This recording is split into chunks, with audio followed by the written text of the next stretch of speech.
path to peace in the Middle East is the so-called two-state solution, that there should be a state of Palestine as a member state of the United Nations, living alongside the state of Israel, with both states having their security.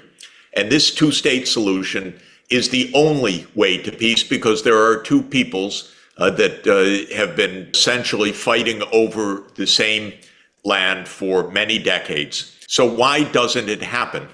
It doesn't happen mainly because Israel rejects having a state of Palestine next door, and the United States has backed Israel in its rejection of a state of Palestine.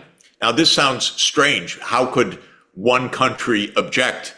This should not be the decision of Israel. This should be the decision of the world community to end this hot war, which is now also killing tens of thousands of innocent people in Israel's assault on Gaza.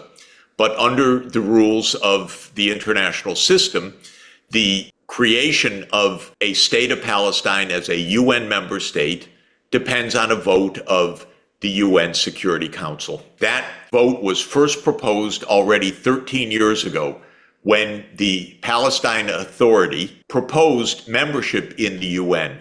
When an entity proposes UN membership, it goes to the Secretary General of the UN, and then the Secretary General clears it and sends it to the Admissions Committee, which is essentially the UN Security Council itself. This happened back in 2011. And at the time, Admissions Committee said, well, Palestine meets all the criteria for becoming a UN member state. But Israel didn't want it. Israel wanted to rule over the entire territory. And the United States said to the Palestinians, well, we understand, yes, membership, but why don't you just accept observer status right now? And the Palestinians, who are vulnerable and weak, said, okay, if the U.S. says so, because the U.S. promised it will soon be followed by membership. That was yet another lie of many, many lies over many decades. So 12 years later, in the context now of a massive, cruel, war crime-ridden destruction of Gaza by Israel, the Palestine Authority said, look, we made this application. We renew the application because it was accepted. It wasn't dismissed. It wasn't rejected. It was put on hold because we listened to the United States. Unwisely, I would add. So this was taken up again, and the UN Security Council voted in April overwhelmingly in favor of Palestine as a UN member state. And then what did the United States do? It vetoed it. So the vote in the UN Security Council was 12 in favor, 1 veto, the US, and 2 abstentions, Switzerland and the UK. Now, this is again one country blocking peace, but the rest of the world is saying, come on, of course we know the answer. So this went from the UN Security Council to the UN General Assembly. And there was a vote in the UN General Assembly. Should Palestine be a UN member state? And the vote was 142 in favor and 9 against. Who were the 9?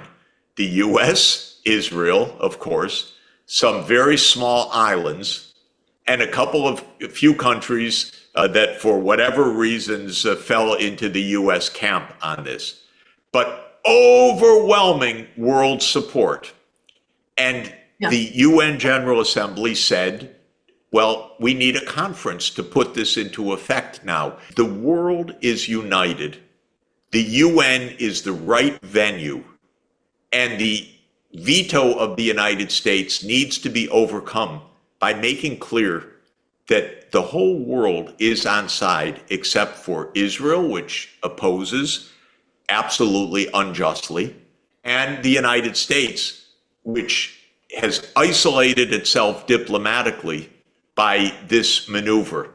In May, the Arab League countries met in Bahrain and had a very good declaration, the Bahrain Declaration, which said, we're ready for peace, We're ready for normalization with Israel, but it must be based on the two-state solution.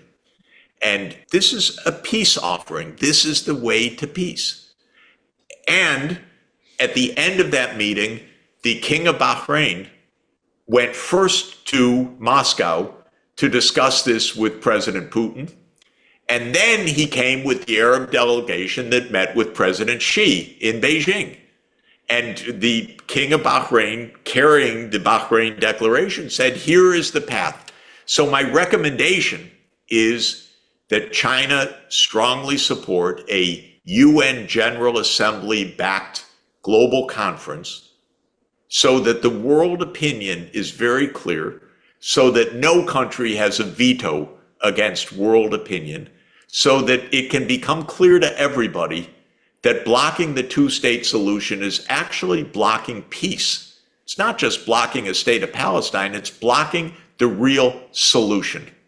And in this area, China will, of course, be on the side of the vast, vast proportion of humanity, on the side of the Arab countries, the side of the Organization of Islamic Cooperation, the side of the non-aligned movement countries, the side of the G77 countries. The US will be diplomatically isolated, but it deserves to be if it's on the wrong side of global opinion. And this is what we need.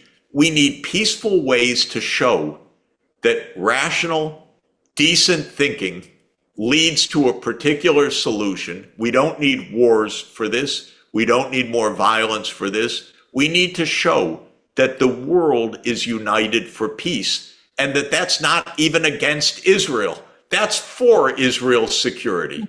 But Israel cannot continue to rule over millions of Palestinian people. That's not acceptable. That's not a way to peace.